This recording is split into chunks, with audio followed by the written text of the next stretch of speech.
planes for this Wyse PC. So everything is functioning except, well, this Epson ST680 that I just put back in there is acting strange. Makes a horrible noise. So my initial plan is to swap the drive again with a working one, or try to get this floppy drive. Well, actually it does read and everything, but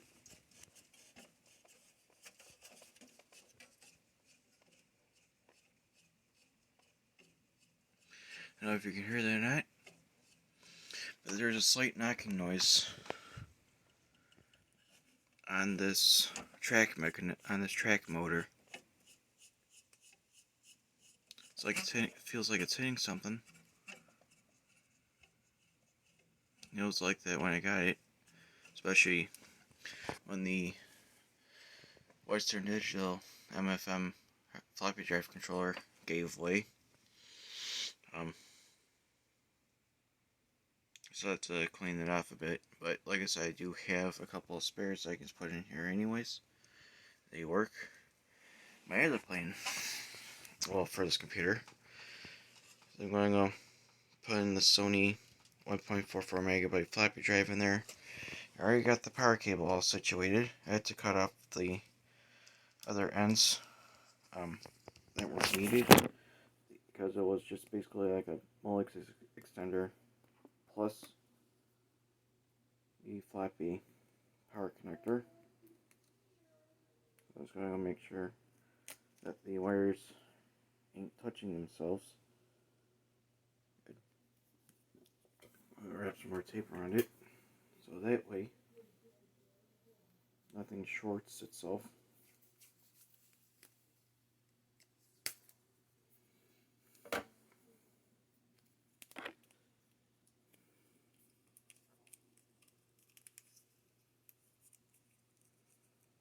I do want to apologize for not putting the live streams on there lately.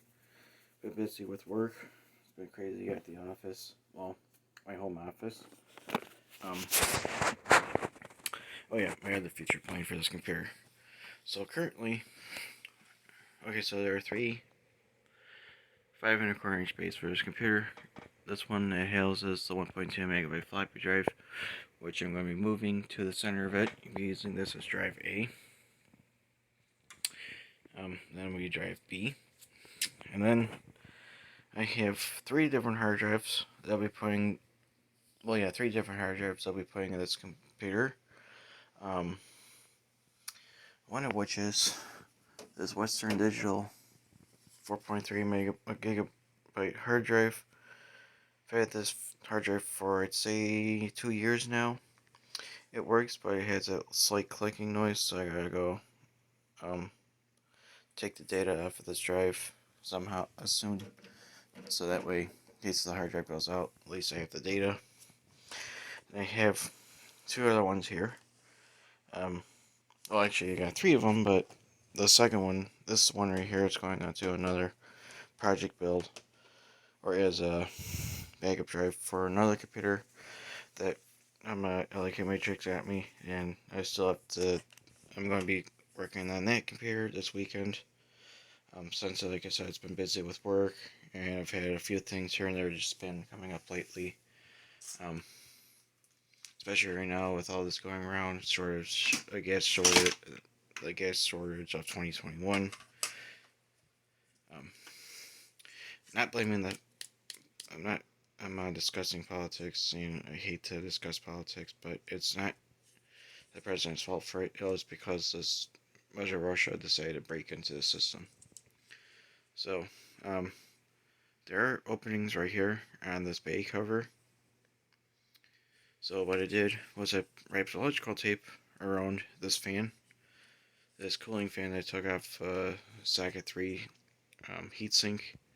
Gives a bit of TLC and cleaning, but it works as long. Well, I also oiled the bearing because I felt like it was a little bit shaky. So my plan is to use this for cooling down the hard drive, I have two other hard drives I'll be putting into the computer. Either of them, I should say. Um, Either this beautiful Quantum Fireball SE 2.1 gigabyte hard drive, which has all the cylinders, heads, and sectors per track on here, in this lovely case.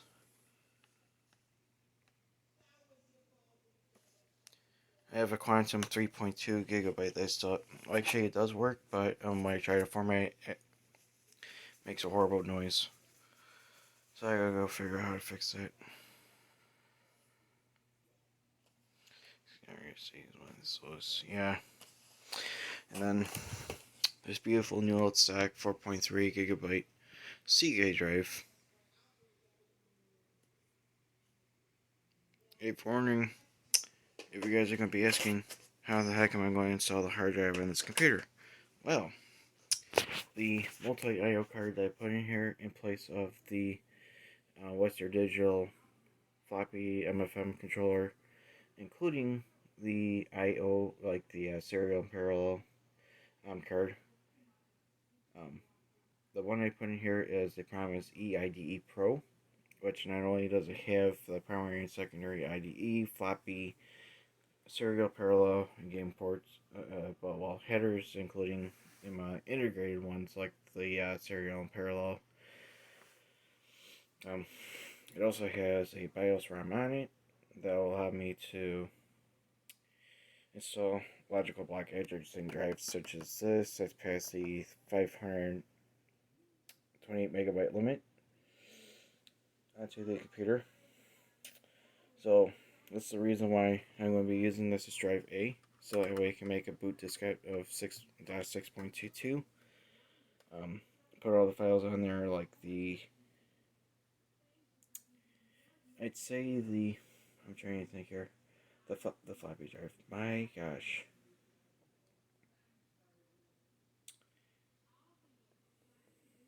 Trying to think here. Sorry. The fdisk program, the format utility, the system command. Name a few, including the choice command. I always love using the choice command for the boot disk, including, but not limited to, the CD drives. So if I want to boot like off a CD drive, for example, or load the CD-ROM drivers, so that way I can install like something like Windows 95 on the computer, or 98 or something like that. Even DOS 7.10 CDU.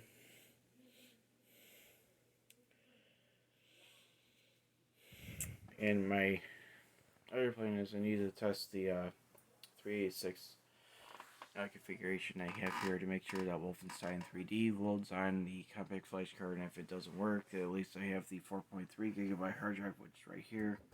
It still has all the data on it. I have to copy the data off the drive again, just in case if something blows up. Like I said, very safe and sorry. I also have getting like another dual floppy drive, but those things are going for like $200 these days. And another 360K floppy drive. But unfortunately, well, actually, this computer will be used for archiving all the discs and everything from the double-sided, double density 360K and 720K, and up to the 1.2 megabyte high density double-sided and the 1.44 megabyte double-sided high density. I have archived everything, a couple of diskettes and everything, just test it out, see what will happen. It works, so I'm actually really happy. Unfortunately, it makes the CD drive here as drive E, and the fixed disk is always drive C, well, obviously. Then you have floppy drives A, which is 1.44 megabyte. You can also read and write 720K disk on the fly without any issues. Also tested in 720K mode. on the BIOS. It works perfectly fine. So, and the 1.2 megabyte right here, which is drive B. And then, like I said, this drive C, this drive D, this drive E. I like to figure out how to switch it around, so this will be drive D and this will be drive E. Because some of the games require drive D, which is really sad. Unfortunately, my packet browser right next to it, which has which also has a dual floppy drive. I've had that one for, let's see, about 5 years now. Yeah, 5 years. I got it late April 2016. It was a mistake of the computer parts my friend had collected back in the old days. It was free, and unfortunately he passed away back in, oops, I was showing my large laptop.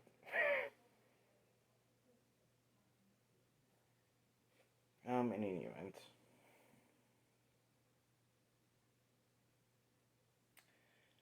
the Creative Labs drive is the drive D. I also have another C drive that's behind it. It's an Apple 32 speed or 24 speed for 24 speed CD-ROM drive. That's drive E. For other games that don't work really well in double speed CD drives or multi-session burnt CDs like the ones I make for the computers regularly. Because the Creative Labs / Panasonic, the original older CD-ROM drives are always notorious for not allowing multi-sessions. It wasn't until the AT-API interface, including IDE CD-ROM drives that have existed since the 4-speed, including SCSI, I believe. I think the SCSI, I'm not sure the SCSI 2-speed CD drives were also multi-session ones, but I digress. But the Wyse computer, it's working fine. I also attempted to do like a light mod for the for this display chassis here, but it wasn't working right. It's pretty sad. Trying to figure out what this button right here does. I tried pushing it, nothing. I think that switch is probably bad.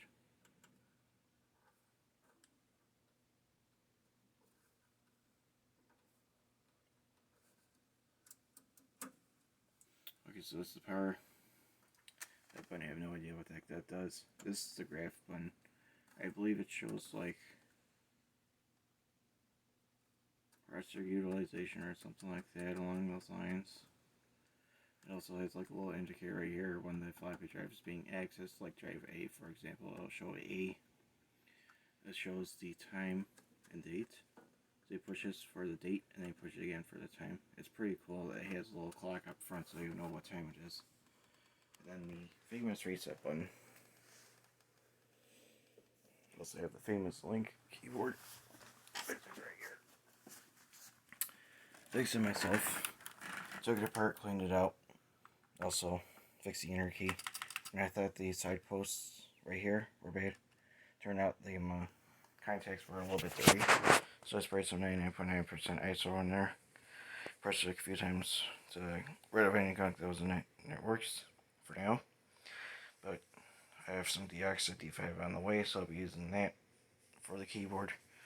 Also have some F5 on the way, which is fader lube that I'll be using for this Koa show, color TV, radio, programmer outlet for like saying, like for example, if you want to have a copy maker on one side plugged into it, or video game console, things of that nature. Let's see here. Oh, an alarm clock.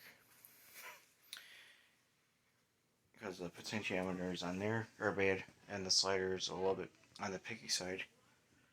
Especially the volume one. Well, actually, I think it's just only the volume one that's just a little bit sketchy. But other than that, and the RF could use the RF part could use a bit of cleaning. But other than that, the CU set does work without any issues. Just needs a bit of TLC for the potentiometers, including the slider controls for the volume. Might as well do the whole thing. And the RF plug.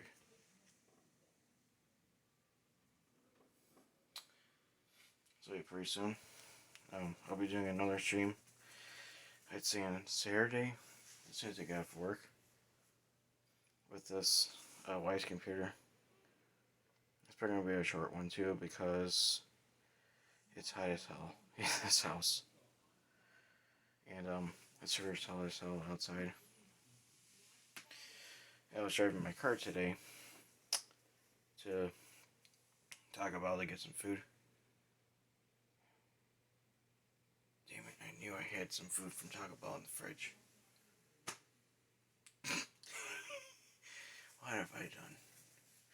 Oh, the other thing is, my other plan is to add a fan for the processor itself, but unfortunately, when I tried to add this fan on there, it slipped off. I put electrical tape around the whole thing so I can try to keep it cool down and everything. It did a pretty good job until it slipped right off. So, once I get everything situated, I'm going to copy everything over from either this 4.3 gigabyte hard drive to the 2 gig or the compact flash card, which I already have all the files on there. Actually, yeah, the one thing I can do is get like a copy of MS 6.2 to like 7.1, like make the boot disk on here since I already have the files, the image file on my 386 computer, thankfully. Well, that and my main desktop, my main laptop computer. The other thing I have to do is fix the pain in the neck laptop again. Floppy drive went out again. Read everything just fine. I was trying to install Pressure Pulse Gateway in errors left and right, saying data cannot be read on driving. I'm like, come on, really? I also have so I have a socket 7 CPU fan that gets used for the 286 processor. Might 3D print like a little breaker or something like that. A lot of people are like, oh, you just don't need a fan for it. I'd rather have a fan on it to keep the CPU from killing itself. Thank you very much. And I'm going to have to move a couple of cards around. Like move the sound card over the video card. I'll leave in there as is, like where it's located at. I'll move a couple of things here and there around. So that way there'll be enough airflow for the processor itself so it doesn't overcook anything or kill anything in its path. The sound card works with a problem on this computer, so it's always a plus. But see, bucks I spent on that thing. I haven't looked and see if there was like any Sound Blaster compatible TSR programs available. If there was, I'll be getting it for this computer and everything. That would be nice to have that. So these are the following hard drives. Like I said, I can use either this 4.3 gigabyte hard drive, which I had on that Promise EID Pro controller card before when I was in this computer, or this Quantum Fireball 2.1 gigabyte drive, which is in immaculate shape.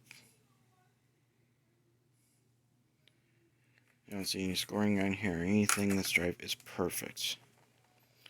Warranty void if seal broken. Well, this hard drive's old anyway, so.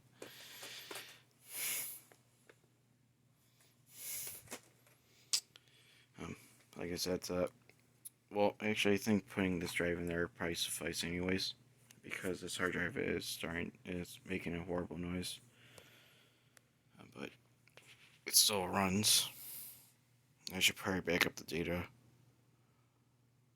on this thing, because I've noticed that the hard drives do tend to fail after many years. Like, even if you leave them in storage, they can still fail. My Xbox has not done that. Well, actually, the one hard drive did go kablooey on it. And this is the little 3.5 to 5.25 inch breaker that I got. I also have some driver rails coming up in the mail as well. It does match the floppy drive color scheme, except for the type of pattern here.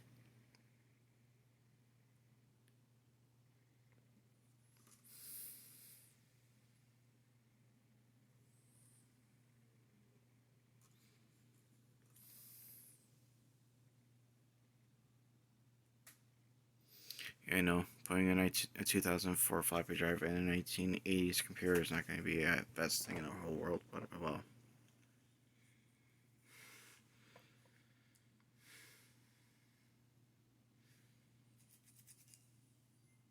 And not fully original either. I just took the model card out of there so I can have the color display.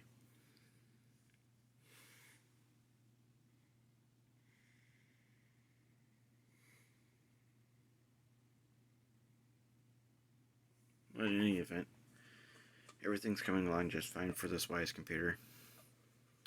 Thankfully, it works. The only thing I had to do was swap the battery compartment, the battery from the 3.6 lithium to a 6-volt pack that I made of a broken DMG shell.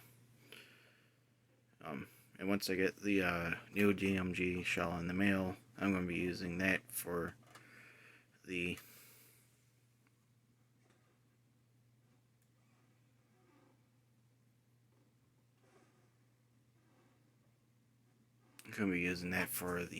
hard drive. My gosh, using that battery pack, the battery cover for it, so it'll be able to use the one that has the USB-C charger port, along with the little window that I made for the button.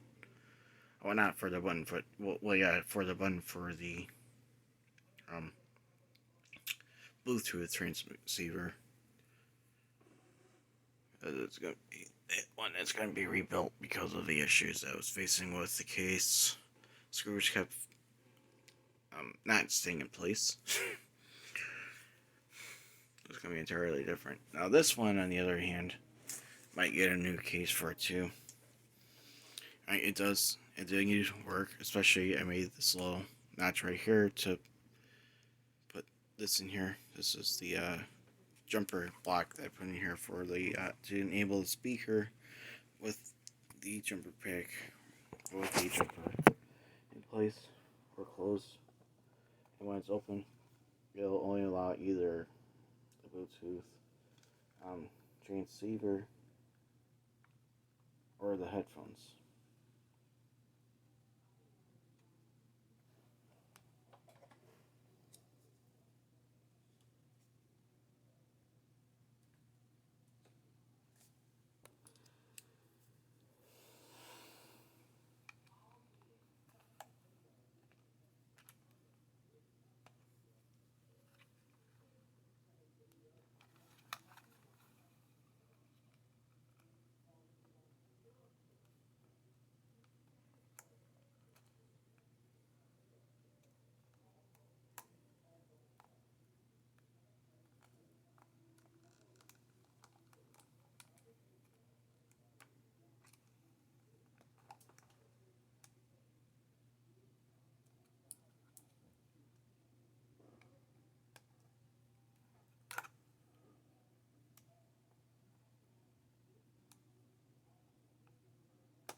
So I'm going on the stream for tonight.